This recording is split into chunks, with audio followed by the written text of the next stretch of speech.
Geliefdes in Christus en broers en susters van Laagveld Gemeente, hartlik welkom by die 2021 Hemelvaartdiens. Dit is 'n aanlyn diens.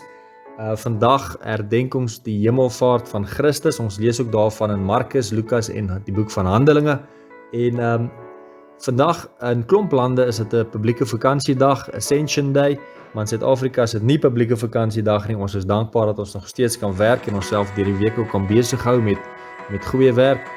Maar ons is ook dankbaar vir die tegnologie dat ons so deur 'n video saam met mekaar ook hierdie groot dag in die Christelike jaar kan herdenk. Dit is 'n belangrike dag, deel van Christus se verhaal en ook deel van ons as volgelinge van Christus se identiteit en verhaal. Ek wil sommer afskop deur Markus hoofstuk 16 vers 19 tot 20 te lees. Soos jy kan sien, dit is die laaste 2 verse van die boek van Markus. In my Bybel bladsy 67 van die Nuwe Afrikaanse vertaling sien ons, dis die heel laaste 2 verse van die evangelie volgens Markus. So hoe sluit hy hierdie boek van hom af? Hy sluit dit af met die volgende 2 verse. Nadat die Here Jesus dit vir hulle gesê het, is hy in die hemel opgeneem en het hy aan die regterhand van God gaan sit. So dit is Markus hoofstuk 16 vers 19. Jesus wat in die hemel opgeneem is en aan die regterhand van God gaan sit het. Vers 20, hulle het toe die evangelie oral gaan verkondig en die Here het met hulle saamgewerk en hulle prediking bekragtig deur die wondertekens wat daarop gevolg het. So dit is hoe Markus afsluit. Jesus is in die hemel opgeneem en sy volgelinge, sy disippels, sy apostels het toe die evangelie oral gaan verkondig, hierdie goeie nuus van Christus wat gekruisig is, wat opgestaan het, wat die nuwe verbond ingestel het. Nou wat is die hemelvaart? As ons kyk na die Christelike kern-ensiklopedie, het hy 'n paar sinne te sê oor die hemelvaart. So kom ons kyk wat staan hierso. Hier sê hulle op bladsy 445 van die Christelike kern-ensiklopedie, onder die tema van hemelvaart, sê hulle, die direkte skrifgetuienis oor Jesus se hemelvaart tref ons in Lukas se geskrifte aan, te wete Lukas 24 vers 50 tot 53 en Handelinge 1 vers 9 tot 11.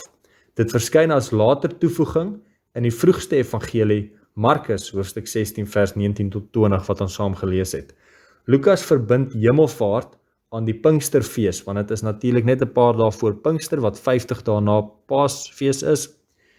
En dit word vandag nog op die donderdag 'n week voor Pinksterdag gevier.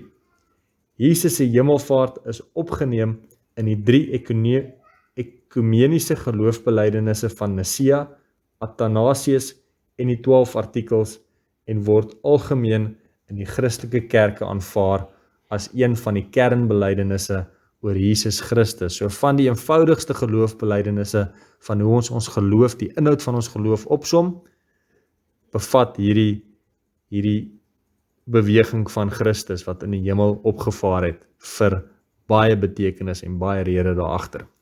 Die hemelvaart plaas klem op die goddelikheid van Christus na sy aardse vernedering en benadruk sy hereniging met die Vader en sy teenwoordigheid deur die Heilige Gees.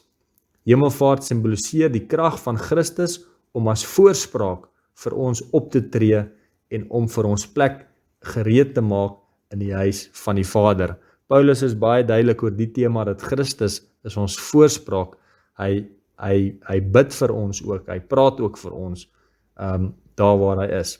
En hy sorg ook vir ons, hy beskerm ons ook waar ons hier in die wêreld is. Hulle sê verder hier in die kern-ensiklopedie, sommige teoloë of sommige mense, Christene ook, meen dat die hemelvaart soos die maagdelike geboorte as mite en nie as fisiese werklikheid is nie en so vertolk moet word. Maar te danke aan ons geloof wat ons ontvang het as gawe, kan ons ook bely dat ons glo in die maagdelike geboorte van Christus en ons glo ook verseker in die hemelvaart soos ons hom lees in die woord van God. Die hemelvaart beëindig Christus se eerste koms en is die basis vir Christene se verwysing van sy glorieryke tweede koms. So die verhaal van Jesus, die eerste koms hoofstuk word afgesluit met die verhaal van die hemelvaart en dit skep ook dan die tweede verhaal se inleiding waar die kerk besig is tot en met Christus weer terugkom. Om so 'n bietjie meer ons geheue van Christus se lewe op aarde te herinner, wil ek graag hierdie volgende video vir julle wys van Matt Redman se musiek, en dan sien ons ook klomp tonele uit Christus se lewe, en die video eindig ook waar ons kan sien met die hemelvaart. So geniet die volgende video.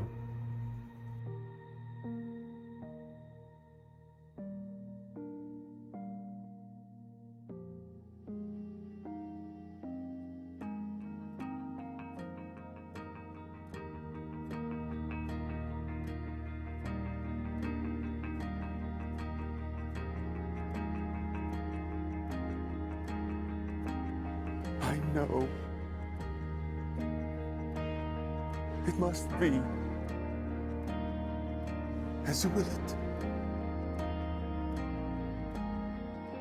This is my body. Oh, how could it be that my God would welcome me into this mystery?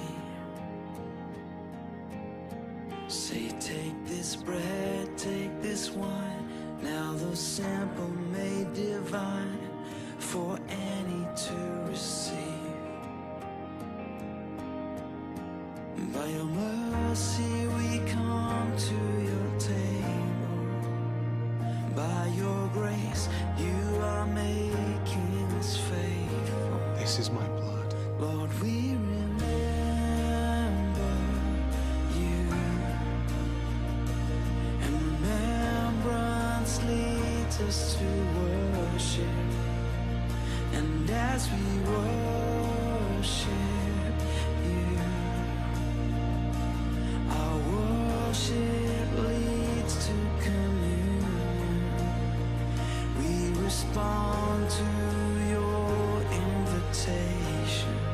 We remember you.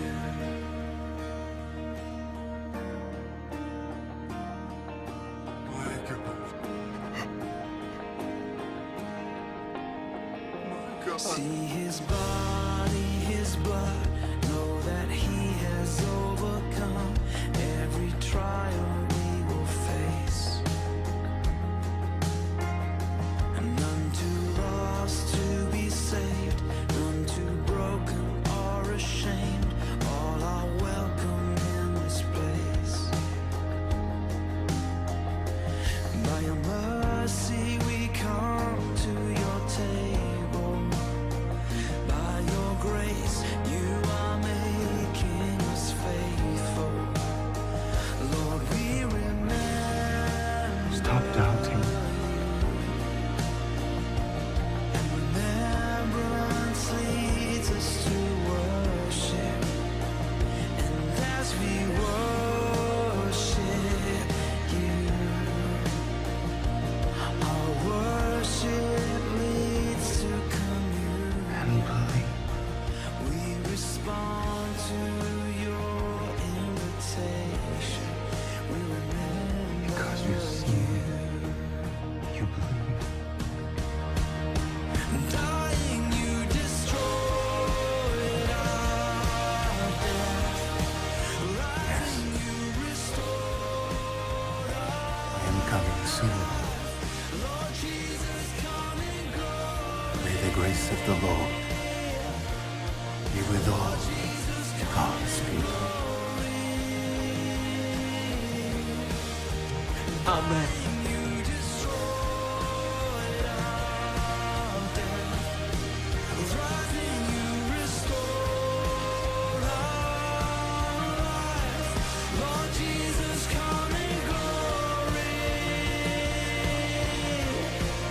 Lord Jesus, come in glory. When the Holy Spirit comes to you, Jesus, come in glory. you'll receive power. The power of the Holy Spirit Jesus, can do with you all whatever you want. Go into the world see we come and preach the gospel to all creation. by your grace. You Peace are be with you. making us faithful. Lord, we remember you, and remembrance Don't be leads afraid. us to worship. And Trust in God. Trust in me also. You know the way to where I'm going. And how can we know the way? I am the way, the truth, and the life.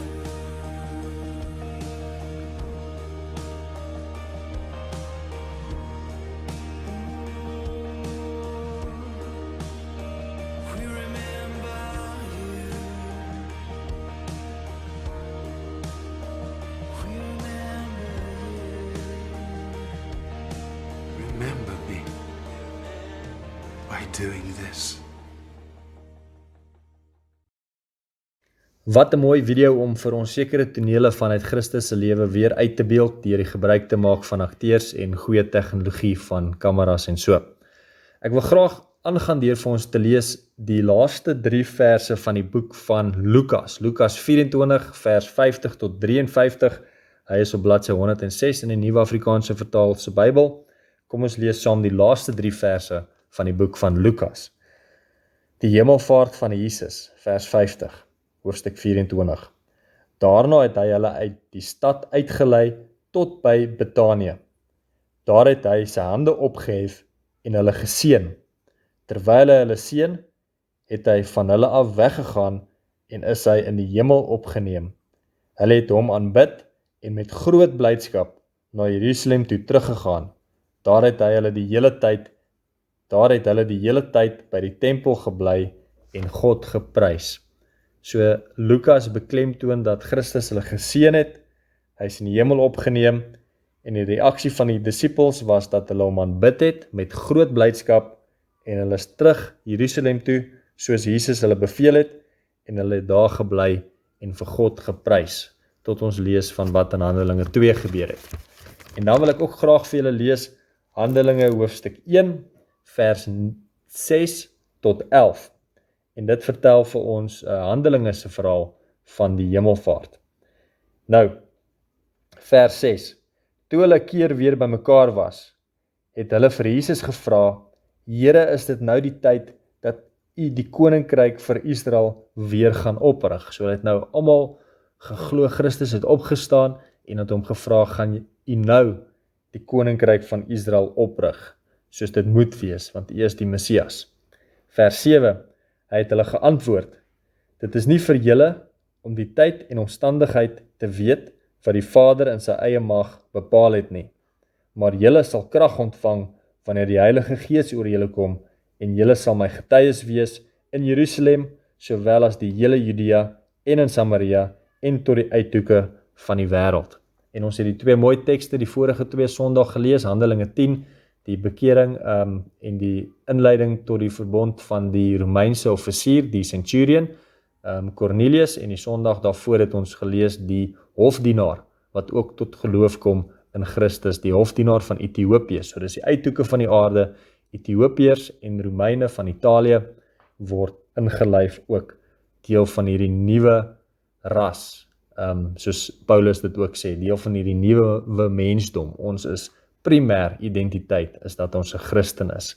En so sien ons dat 'n Ethiopiër en ook 'n Romein word deel, want so Handelinge 10 gaan voort oor wat Christus hier beloof van ons is die getuies en die Gees werk met ons om sy koninkryk uit te leef en ook op te bou. Dan Handelinge 1 vers 9, nadat Christus dit gesê het, is hy opgeneem terwyl hulle dit sien en 'n wolk het hom weggeneem sodat hulle hom nie langer kon sien nie. So dit beskryf vir ons hoe dit gebeur het. 'n Wolk het hom weggeneem totdat hulle hom nie langer kon sien nie. Terwyl hy weggaan en hulle nog stip na die hemel kyk, het daar skielik 2 mans in wit klere by hulle gestaan. So Markus en Lukas praat nie hier van die Handelinge gee vir ons meer besonderhede. 2 mans in wit klere. Die sê toe vir hulle, Galileërs, waarom staan julle so na die hemel en kyk? Hierdie Jesus wat van julle af na die hemel toe opgeneem is, sal net so terugkom soos julle hom na die hemel toe sien opgegaan het. So hierdie 2 wit mans, boodskappers van God, Hulle gee ook 'n belofte dat soos Christus opgevaar het na die hemel toe, so sal hy ook weer terugkom. Nou, as die disippels verstaan en kyk hoe Jesus in 'n wolk in die hemel opgeneem word, kry die belydenis van Petrus dat U is die Christus, die Seun van die lewende God, weer 'n besonderse nuwe betekenis, want hulle sien wat die Christus doen, wat die Seun van God hier doen, terwyl die hemelvaart voor hulle oë gebeur. Nie net bevestig die hemelvaart Jesus se goddelikheid nie, maar beklemtoon ook sy koningskap. Die woorde van Psalm 2 en Psalm 110, dat God sy Seun aangestel het as koning, gaan in vervulling. Jesus neem sy plek in op die troon en hy is die ewige koning oor al die nasies. En dan is daar nog die belofte dat hy weer gaan kom, dat hy terug gaan kom, ook op die wolkte. En hierdie wete gee ook vir ons hoop en vreugde. En ek dink 'n lied wat ook iets van hierdie gebeurtenis mooi opsom en die identiteit van Christus vir ons ook 'n manier gee om dit te bely deur 'n lied, is die lied waarmee ons gaan afsluit vandag, 'n baie mooi lied, Majesteit.